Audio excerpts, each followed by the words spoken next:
Bonjour, mesdames et messieurs, bonjour, chers étudiants. Ce matin, j'ai l'immense privilège de vous introduire à une thématique assez intéressante en administration scolaire. Nous allons voir euh, les 6 axes pour un projet d'établissement.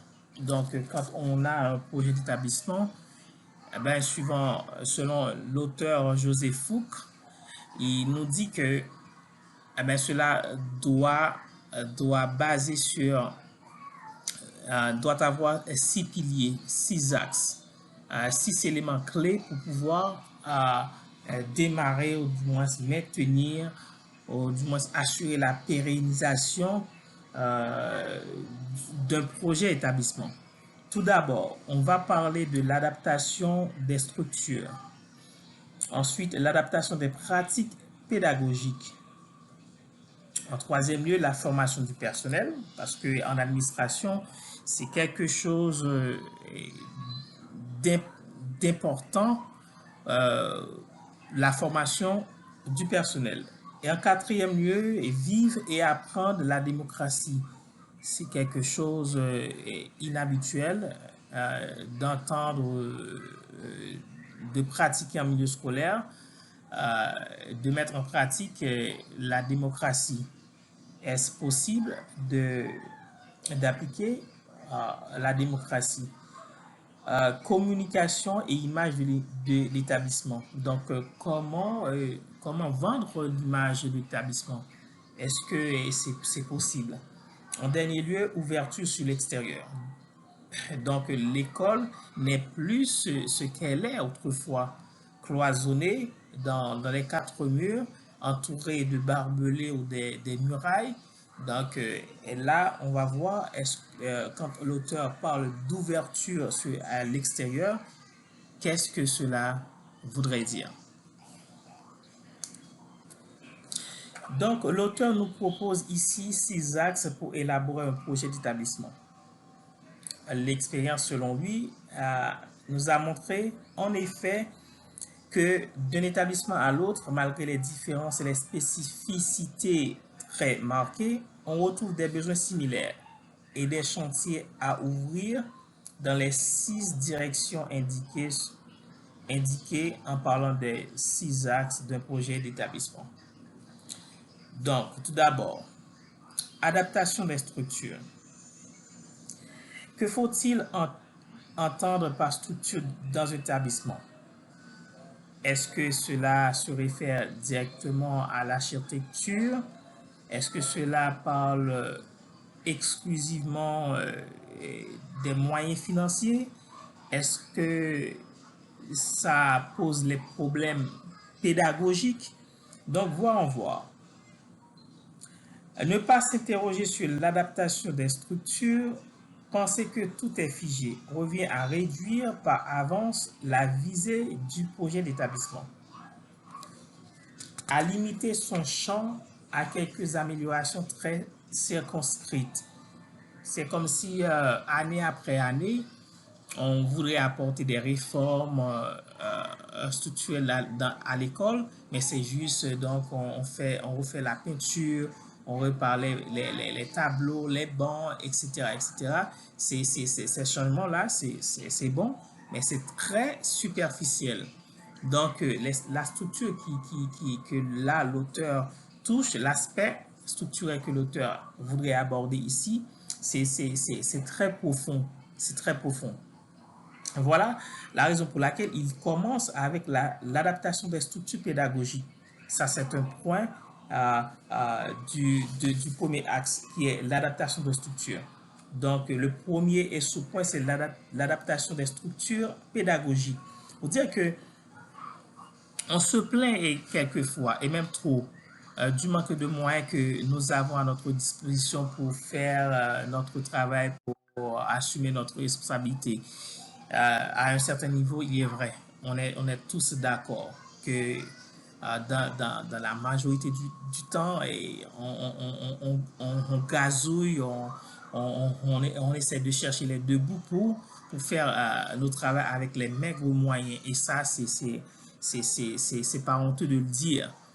Mais là, ce que l'auteur voudrait souligner, c'est que ce manque-là, c'est partant du personnel de soutien pour arriver au fondateur, au directeur d'établissement. Donc, dans une perspective du projet d'établissement, il faut vraiment prendre des risques. Il faut faire preuve d'imagination. Et c'est ce genre d'imagination-là qui va nous permettre de faire des démarcations et d'opérer des divorces pour mieux vraiment adapter et adapter, que ce soit la pédagogie, que ce soit les finances et autres, aux besoins de l'heure pour répondre aux exigences des clients, aux exigences des apprenants, pour apporter des solutions, des réponses dans l'immédiat. Parce que là, les changements, il y a tellement de mutations, des changements qui s'opèrent dans la société et c'est à un nombre incalculable. Certaines fois, on n'est pas conscient de ces changements-là, mais ils sont là, ils s'opèrent jour après jour, minute après minute. Donc, si on reste toujours dans le statu quo, on reste dans le bulle, dans l'habitude, dans les habitudes, la façon dont on avait l'habitude de faire ceci ou cela.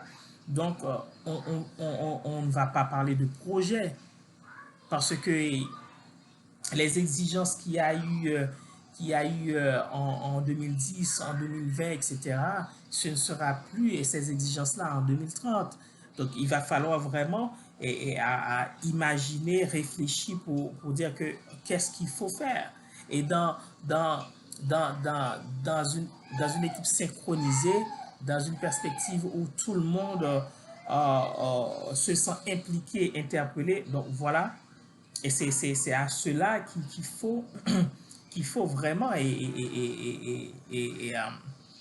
il faut vraiment penser. Donc, donc c'est vrai que si les projets méritent d'être tentés, nous trouverons les moyens. Donc, si nous voulons faire les choses autrement, il va falloir tenter. Et quand on tente quelque chose, cela veut dire pas que nous avons la garantie qu'à 100% on va réussir, mais quand même on a tenté à faire quelque chose. Et si on tente de faire quelque chose, peut-être même l'échec constitue une étape vers la réussite, une étape vers la découverte, une étape vers l'innovation. Pourquoi on a peur de tenter? Donc, vous voyez, si on doit adapter la pédagogie, si on doit parler de pédagogie, on doit structurer la pédagogie. Donc, il faut vraiment, en quelque sorte, trouver la bonne stratégie pour mieux adapter, mieux structurer la pédagogie. Et quand on parle de pédagogie, c'est pas simplement l'aspect méthodologique, c'est pas les méthodes nouvelles, etc. Mais si on parle des méthodes nouvelles et qu'il n'y a pas de structure, il n'y a pas de moyens, il n'y a pas de laboratoire, il n'y a pas des personnes qui veulent innover, qui veulent faire des changements, comment arriver à structurer la pédagogie? On sera toujours dans l'ombre du changement, mais pas dans le changement en fait. D'où les multiples initiatives prises ici ou là, les diverses réussites dont nous avons reçu le témoignage et notre propre expérience nous montrent que les efforts sont rarement vains. Donc, il va falloir tenter et tenter encore, encore et encore. On se rappelle de Thomas Edison, l'inventeur de l'ampoule électrique. Lui, avant d'arriver à ce résultat, à cette conclusion, il a pas mal tenté et encore. Et il a su conclure pour dire que chaque échec constitue une étape vers la réussite. Donc, s'il n'a pas eu la persévérance de continuer, eh ben, on ne peut pas imaginer à quoi ressemblerait notre monde d'aujourd'hui sans les ampoules électriques. D'où et que la structuration pédagogique, écoutez ça bien, et que la structuration pédagogique d'un établissement peut être remise en question. Pourquoi? Parce qu'il va y avoir toujours des enjeux, de nouveaux défis, et on va devoir toujours faire des ajustements, on va devoir toujours faire des adaptations pour répondre aux nouveaux besoins de la société. Adaptation des structures et de gestion. Généralement, quand on parle de changement, d'innovation, la première chose qui nous vient à l'esprit, c'est le finance, les moyens financiers. Où est-ce qu'on va avoir ces moyens-là et pour faire des changements, pour acheter des matériels, etc. Mais c'est l'idée qui mène le monde, c'est la pensée qui mène le monde. Quand on a quelque chose en tête, il faut vraiment et les partager. Il faut vraiment partager ce qu'on a en tête, l'idée qu'on a, la pensée qu'on a. Et les gens qui vont partager, surtout au niveau scolaire, et ces personnes-là, les acteurs de l'éducation qui vont partager nos idées, vont pouvoir nous aider à découvrir, ou du moins à trouver les moyens du bord pour vraiment faire atterrir, concrétiser le projet d'établissement qu'on a. Ensuite, l'adaptation des locaux. Il faut dire que l'adaptation des locaux n'est peut-être pas toujours un domaine où l'établissement pourra faire preuve d'une grande autonomie. C'est sûr parce que les moyens nous manquent, les ressources peut-être nous manquer. Euh, Ça, c'est sûr. Pour des aménagements importants nécessaires, de grands travaux, de grands investissements, les procédures sont parfois plus longues que le temps de l'élève de la sixième à la troisième. Donc, il y a des procédures qui prennent beaucoup de temps, et des démarches qui prennent beaucoup de temps, qui prennent beaucoup de temps pour avoir vraiment les moyens et les finances du bord. Mais la seule participation au projet d'amélioration du cadre de vie est un élément essentiel pour les élèves. Donc, impliquer d'autres personnes dans le projet éducatif, dans le projet d'administration, c'est extrêmement important parce que ça permet aux gens de participer à la création d'une cafétéria, ou du moins c'est pour dire que l'école, l'école de nos jours, eh ben, dans l'administration scolaire, on doit penser, quand on pense à un projet administratif, donc il faut penser à créer, quand on parle d'architecture, de structure, d'aménagement, il faut penser à créer une cafétéria. Il faut qu'il y ait un cours de récréation de détente, même sans avoir ça va nous permettre de, de, de mieux gérer le climat de l'établissement. C'est pourquoi les établissements, selon l'auteur, gagnent toujours à mettre en place, avec ou sans l'aide des collectivités, un programme régulier d'amélioration mineure. Donc, certaines améliorations nécessitent très peu de moyens et sont facilement réalisables, notamment celles qui concernent l'affectation et l'organisation des locaux. Le projet d'établissement pourra par exemple chercher à favoriser le travail autonome des élèves par un nouvel aménagement des salles d'études, par des nouveaux horaires d'ouverture. Ou bien il pourra encourager l'identité des groupes en attribuant une salle à chaque classe, ou encore permettre le décloisonnement de certaines activités, promouvoir l'interdisciplinarité par une nouvelle répartition des salles de cours. Donc, en ce qui concerne l'équipement de l'établissement en matière informatique, la possibilité donnée à un maximum d'élèves d'accéder à l'Internet sont également des pistes importantes d'amélioration et d'adaptation des locaux aux nouveaux besoins. Vous savez que l'Internet, la nouvelle technologie, c'est quelque chose qu'on ne peut pas s'en passer de nos jours. Donc, si on doit innover, on doit promouvoir du changement dans une perspective de projet d'établissement, il va falloir non seulement la cafétéria les salles sont bien aérées, etc. Là, on parle d'adaptation des locaux. Les salles sont bien aérées. Donc, il faut vraiment en tenir compte de l'Internet et cet outil-là qui vont aider les apprenants à avoir un accès plus rapide aux informations et utile. Euh, bien sûr, on va devoir mettre des pare-feux, des balises pour éviter à ce que les élèves utilisent à mauvais escient l'Internet. Parce que sinon, en pensant que cet outil-là pourrait servir à bien les élèves, euh, donc à bien les élèves, sans surveillance, sans planification, sans organisation, cela pourrait devenir un outil, un outil désastreux pour nos apprenants. Voilà la raison pour laquelle il faut vraiment structurer cela. Donc, à part la cafétéria, l'espace très attrayant et détendu à l'école et les salles sont bien aérées. Donc, il faut penser à cette question d'Internet, l'accès à Internet au plus grand nombre des apprenants. Et ensuite, et enfin, pour le premier axe, l'adaptation des pratiques pédagogiques. L'idée de progrès pour un établissement scolaire sous-entend toujours une meilleure réussite des élèves et se joue donc en grande partie en classe, là où s'acquièrent les savoirs et savoir-faire.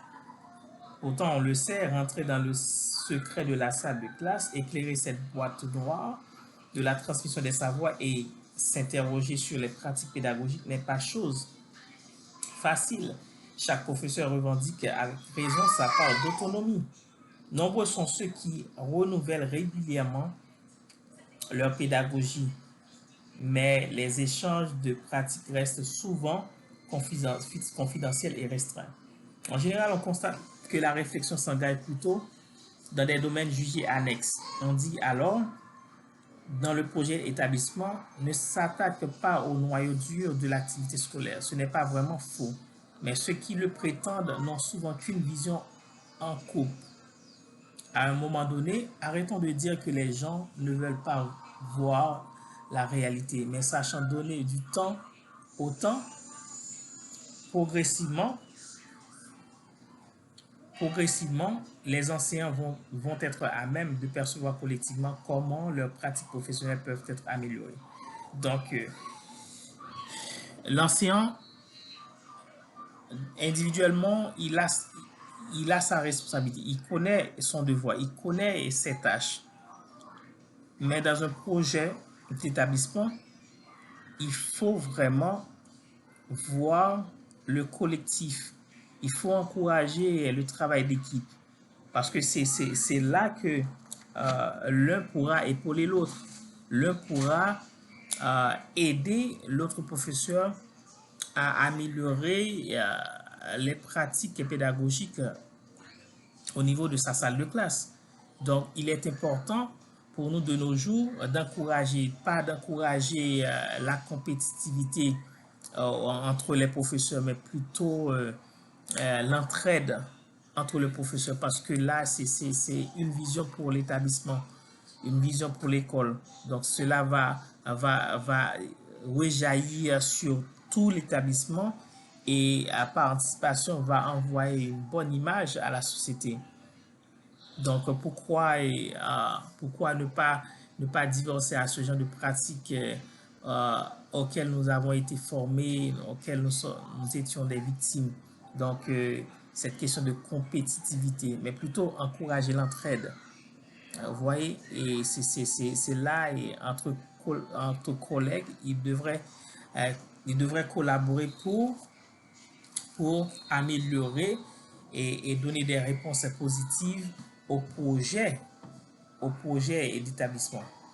Donc, l'adaptation des pratiques pédagogiques se résume ainsi. Harmonisation des exigences par niveau et par classe. harmonisation et ajustement des contenus de programme entre disciplines scientifiques et technologiques, harmonisation du système de notation. Donc, c'est pas chaque professeur ou bien chaque classe fait de façon isolée comme bon lui semble. Euh, harmonisation des progressions par discipline et par niveau, généralisation des devoirs communs en second, en primaire et en secondaire, amélioration du suivi de chaque élève. Donc, vous voyez ce à quoi résume l'adaptation des pratiques et pédagogiques. Donc, il faut voir les enseignants, il faut voir aussi les apprenants de façon individuelle. Individualisation de l'accueil et du suivi des élèves. Entretien individuel, rencontre des familles. Développement de l'aide individualisée. Donc, quand il y a des depuis le premier semestre, la première session, le premier mois. Donc, en tant que professeur, on est au courant des lacunes de certains élèves. Donc, il faut vraiment que cela nous interpelle. Il faut agir sur le problème. Il faut chercher de l'aide auprès de l'administration, auprès des autres professeurs pour pouvoir vraiment et donner des réponses positives et aider l'élève à s'améliorer. Et enfin, pratique d'individualisation pendant le cours. Comment solliciter, interpeller, faire participer, envoyer au tableau, conseiller, encourager. Donc, il ne faut pas faire toujours le travail à la place des élèves, des apprenants. Donc, donner la possibilité aux apprenants vraiment de participer, de développer son autonomie. Et ça va aider le système et renforce ce projet-là, euh, euh, le projet d'établissement euh, dont nous parlons. Donc,